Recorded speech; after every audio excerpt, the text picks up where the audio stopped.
Before you scroll, before you swipe, pause for just a moment, because what you're about to hear isn't just a speech. It's a mirror, a wake-up call, a challenge to the soul. You saw the headlines, you watched the videos, the golden lights, the waving hair, the smiles and handshakes. Trump arrives in the land of Islam, and he's greeted not with the dignity of our faith, but with a performance, a show, a contradiction, and the world clapped. But I need to ask you something. When did we start needing to entertain the world to prove our worth? When did we trade our principles for applause? And most importantly, who are we becoming when we no longer recognize ourselves? This isn't about politics. It's not about one man's visit. This is about us, our identity, our honor, our deed. If you've ever felt the pressure to stay silent, if you've ever wondered why the Muslim world bends backward to impress while forgetting who we're supposed to serve, if you care about Islam not just as a religion, but as a way of life that must be respected, and stay with me. Don't blink, don't turn away, because by the end of this, you'll understand why it matters now more than ever to stand firm, speak true, and never let the world redefine who we are. This is where we begin. Islam lays a clear foundation when it comes to the concept of modesty and interaction between genders. It isn't merely a rule, it is a reflection of inner dignity, self-respect, and obedience to the one who created us. The Quran and Sunnah both emphasize that modesty is not a cultural preference. It is a divine command. For men, lowering the gaze is a form of respect and self-restraint. For women, covering the hair and body and guarding behavior in public is a sign of honor, not oppression. These teachings were revealed not to limit freedom, but to preserve honor and spiritual purity. In Surah An-Nur, Allah commands the believing women to draw their veils over themselves and not to display their beauty except what is apparent. This wasn't optional guidance, it was a declaration of identity and integrity for Muslim women till the end of time. In the context of welcoming foreign leaders such as Trump's visit to Dubai, seeing women Muslim by culture, if not by visible practice, unveiled with their hair flowing, dancing in public spaces, and being part of the ceremonial welcome, goes directly against these core teachings. It doesn't just question personal modesty, it shakes the spiritual foundation of what a Muslim identity is meant to look like in the world. The problem isn't just the act, it's the symbolism. When the world sees a Muslim country greeting a non-Muslim leader with music, glamour, and unveiled women, it sends a confused message about what Islam actually stands for. But this moment isn't just a snapshot of a diplomatic event, it becomes a mirror reflecting our current priorities. Have we become so obsessed with global acceptance that we are willing to trade the commandments of Allah for a seat at the political table? This public spectacle may earn applause from Western cameras, but what about the eyes of the youth watching in silence? What about the believers who once looked to the Muslim world as a beacon of Islamic practice and spiritual strength? Islam teaches us that modesty is a branch of faith. It is a light that shines through the actions, the clothing, and the way we carry ourselves, especially in the eyes of strangers and those who don't share our belief.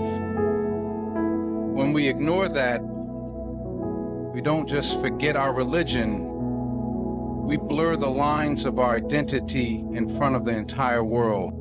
In Islam, leadership is not associated with extravagance, performance, or spectacle. It's about responsibility, humility, and service to the people. When the Prophet Muhammad entered Medina, he was not welcomed with dancers, flashing lights, or singers. He was greeted by hearts filled with love, and tongues reciting poetry of praise and thankfulness to Allah. It was spiritual, not theatrical. The simplicity in those receptions wasn't due to lack of resources, but because the Islamic tradition values meaning over appearance, sincerity over showmanship.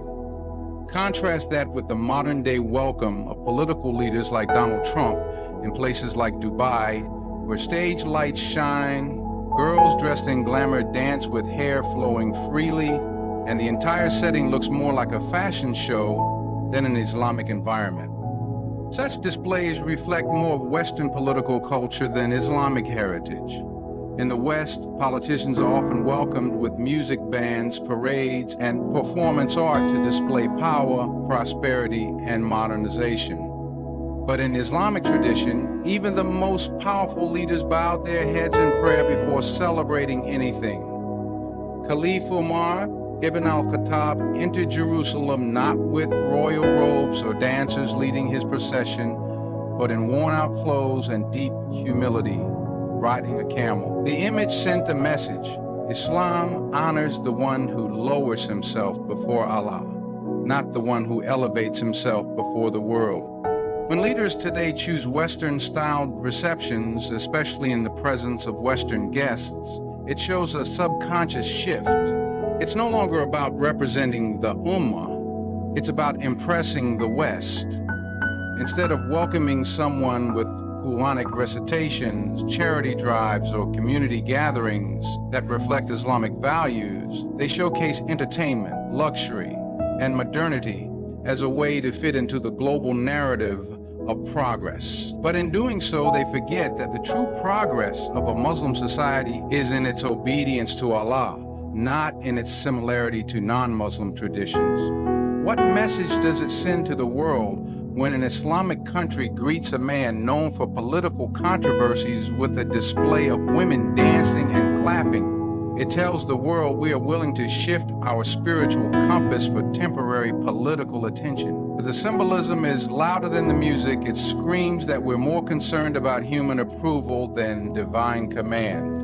In a time where image dominates truth, we must ask, are we reflecting Islam or replacing it? The world watches everything. Every image broadcasted, every video clip shared, every state visit covered by international media becomes more than just news, it becomes a symbol. When a Muslim country like the UAE hosts a powerful Western leader like Trump and greets him not with traditional Islamic values, but with a show of glamour, unveiled women, and westernized hospitality, it doesn't just reflect that one nation. It becomes, in the minds of many around the globe, a representation of Islam itself. And that is where the danger lies. Because the world often doesn't read the Quran or study the life of the Prophet, but it does watch the behavior of Muslim nations. And when they see contradiction between what Islam preaches and what Muslim rulers practice, they form opinions that are difficult to erase. This has led to a growing misunderstanding, especially in non-Muslim societies, where Islam is seen not as a moral, disciplined, spiritual faith, but as a confused, hypocritical culture that says one thing and does another. That perception is fed every time a Muslim country chooses to showcase Western values over Islamic ethics just to impress a guest. These moments become viral on social media, circulated with headlines that highlight contrast over Allahu. Islamic country welcomes Trump with dancing girls, and it only deepens the false narrative that Islam itself is inconsistent. In truth, it's not Islam that has changed, but the way some of its followers represent it to the world. This misrepresentation has a long-term effect.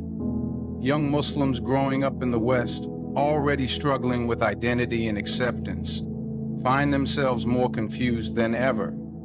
If the countries they associate with Islam are compromising its teachings on live television, why should they hold on to them in their personal lives? And non-Muslims who might have once been curious about the beauty and depth of Islamic teachings instead turn away, assuming that Islam is just another name for cultural compromise. The tragedy isn't just that a leader was welcomed in a questionable way. The tragedy is that millions watched it and thought this is what Islam permits, approves, or even celebrates. But the real Islam doesn't need to perform for camera. It shines in sincerity, humility, and timeless principles. When that is replaced with shallow appearances, the world stops seeing the truth of Islam and starts seeing only the mistakes of its people. When Muslim-majority nations publicly abandon Islamic principles in favor of Western aesthetics, especially during global events, they unintentionally give the youth a mixed signal, one that confuses faith with fashion, values with validation, and honor with entertainment. A young Muslim growing up in today's hyper-connected world is already under pressure to fit in, whether in schools, workplaces, or online spaces. They are constantly balancing their Islamic identity with societal expectations. And in that fragile space of identity, they look to their leaders, their countries, their role models to guide them. But when they see their leaders inviting political figures and honoring them with songs, dances, and unveiled women in public ceremonies, confusion deepens.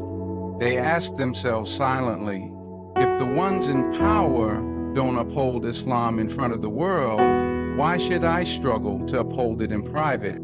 This internal struggle isn't spoken about often, but it is real. The youth begin to question whether modesty is outdated, whether lowering the gaze is too conservative, or whether practicing Islam visibly is even necessary anymore. The clear lines of halal and haram begin to blur, not because the religion changed, but because its representation failed. Role models become entertainers, identity becomes performance, and faith becomes an optional costume worn on Fridays. A Muslim teenager may see Dubai as a modern Islamic beacon, when they watch women dancing with their hair uncovered to welcome a non-hustler leader, it sets a precedent that this behavior is not only acceptable, but honorable. This isn't just a symbolic crisis. It becomes a moral and spiritual crisis for an entire generation. Islam loses its place in the heart, not because it lacks truth, but because its truth is no longer echoed by those who hold influence.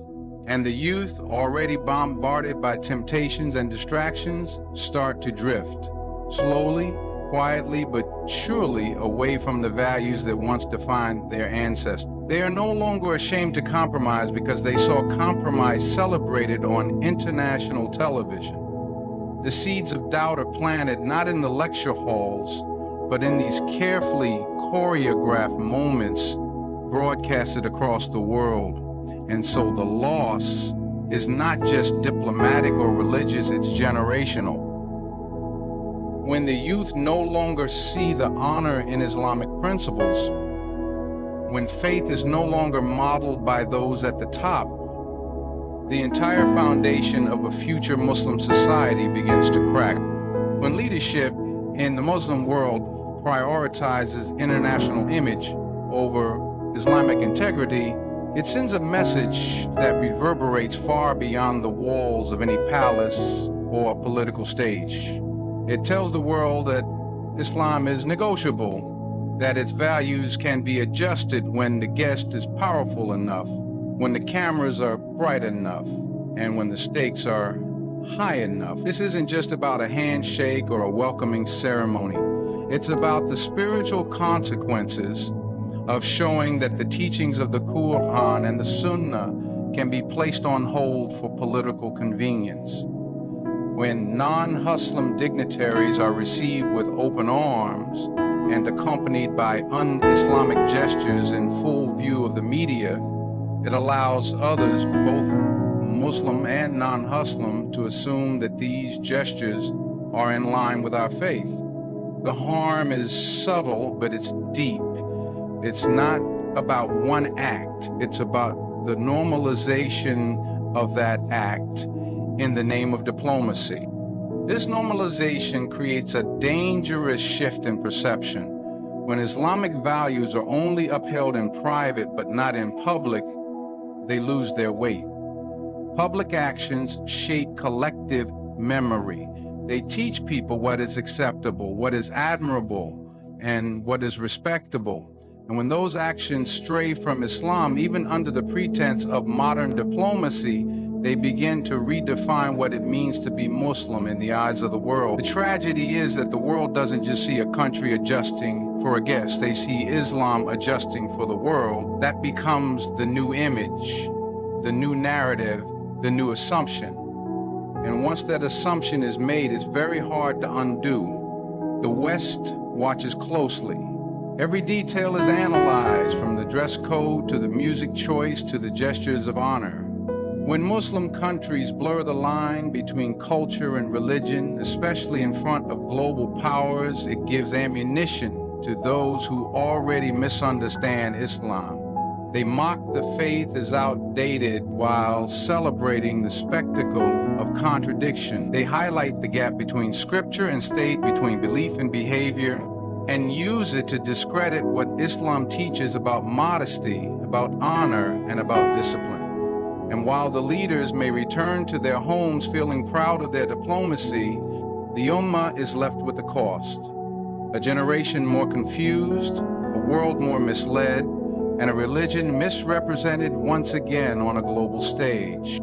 Every time an Islamic country puts on a grand show that contradicts the very principles of Islam, it's not just a misstep in faith, it's a statement to the world about what we value.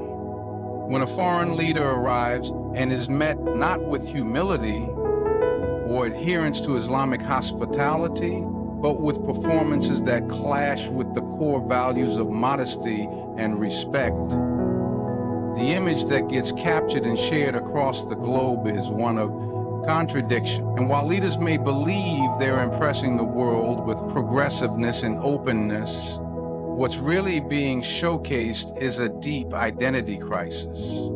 This confusion doesn't stay at the top, it trickles down. The rest of the world watches and forms judgments, not just about the leadership, but about Islam itself.